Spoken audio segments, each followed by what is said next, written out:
Welcome to Z's Daily Acceptance. I'm Z and I'm a junkie. This video today is on finding my purpose. Finding my purpose when I came into recovery instead of worrying about making friends. You know, it was early on in my recovery when I was sitting in a meeting, somewhere between, 8 to 12 weeks.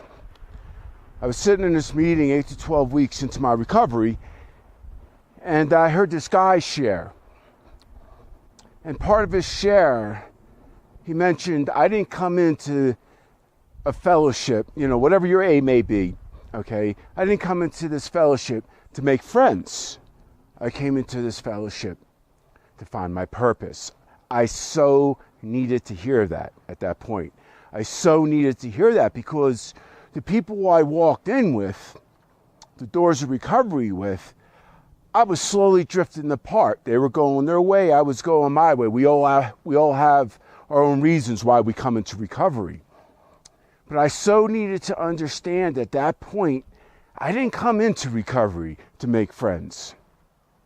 I came into recovery to find my purpose, And once I started with that perception change, and that perception change happening in my recovery, I started moving forward. So perception change, once again, is one of the miracles, one of the abundant miracles that happen in recovery. 8 to 12 weeks, one would say. Perception change, well, I picked up my steps 4 days into recovery. I started working my steps, okay? Because I've been in and out since 1978, okay? In and out since 1978. And besides being locked down for 18 months in 78 and 10 years in 81, which I did 39 months in, I never had clean time. I didn't get high on the inside. It wasn't a good thing to do. But any time on the outside, I could get another 30 days under my belt. I could never get more than 30 days under my belt. So I would constantly, for over 40 years, okay, get high, get dope sick, give everything away. Fix physical, fix material, and repeat 3-4 times a year, every year, for 35 to 40 years.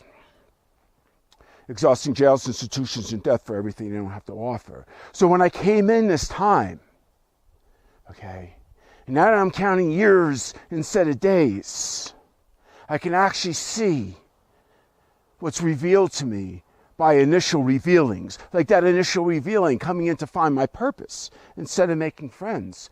Well, years later, because I came in to find my purpose, and I'm still here to find my purpose and not make friends, I truly have a couple of friends in my life.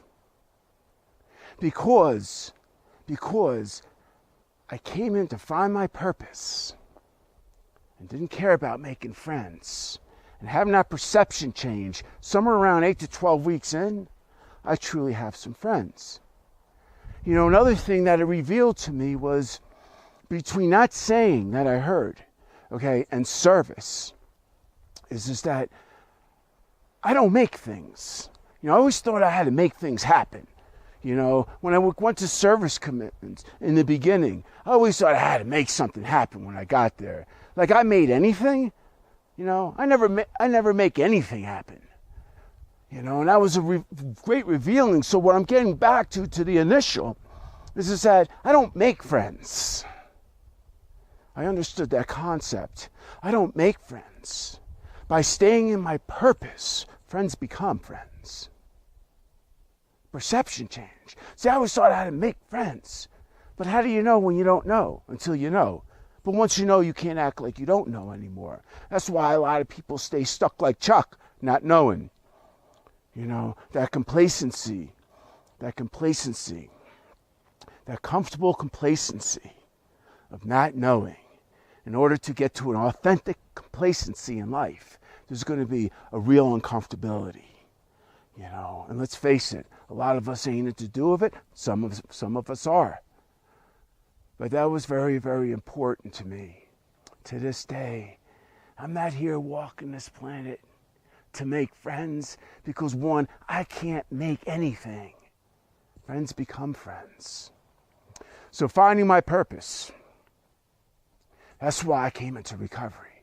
to find my purpose, and to get into honest acceptance and surrender, okay, of that purpose when it's being revealed to me. I need to honestly get with that. I need to get into acceptance. Okay, acceptance, once again, is in the action of giving consent to receive and undertake. Well, I'm in the action of giving consent to the God of my understanding so I can receive his power, so I can undertake what it is that I need to see, and then surrender that to him so I could get some experience. It's not until the surrender in which experience can be experienced. Period. You know, no second step, that open-mindedness, that willingness, and that hope. First, seeing a purpose and understanding to remain open to that and willing to that always brings me to hope. And that hope morphs into that faith, trust, and commitment, those third step principles. Faith, trust, and commitment are those third step principles. And in those third step principles, okay, it brings me to courage. The fourth step principle is courage. You see, when you work in the steps, it's important to understand that there's principles in those steps. This way we find our purpose. See, there's nothing unique about us when we come into recovery. Nothing, which is good for the identification factor. But once we get into recovery and switch our solution to the solution that lies within those steps. See, my solution before coming to recovery was a set in my arm. Other people's solution could be food. Okay, other people's solution could be gambling, sex, codependent relationships, alcohol, drugs. It goes on and on and on and on and on and on. That's a solution we use to deal with the addiction and its onslaught, sucking the life force out of us, when by choice we make it our own. So we won't put down our solution, okay, and we come in, nothing unique about us, because we keep doing the same thing that we've always done. We keep going and searching ways and means of getting more and doing more. And that's it. Ways and means of getting and doing more. That's the marching orders. But when we come in and put down our solution, we need another solution. We need another solution. And that solution lies within those steps. And the principles that lie within those steps. The principles I mentioned, the perseverance in the fifth, the tenacity, okay, the tolerance in the sixth, the humility in the seventh, the brotherly love in the eighth, the forgiveness in the ninth, the self-discipline in the 10th. These are all principles that lie within these steps. The awareness in the 11th, and the selfless service and unconditional love that lies in that 12th step. To carry it to the next guy, make sure the door's open for the next guy that's coming in, that's sick and suffering. Finding my purpose was one of the greatest things I ever heard in recovery, amongst many things. But it's one of the cornerstones that sets me free and keeps me free, knowing I'm here to find my purpose and to move into that. Not to make friends. When I'm in my purpose, friends become friends.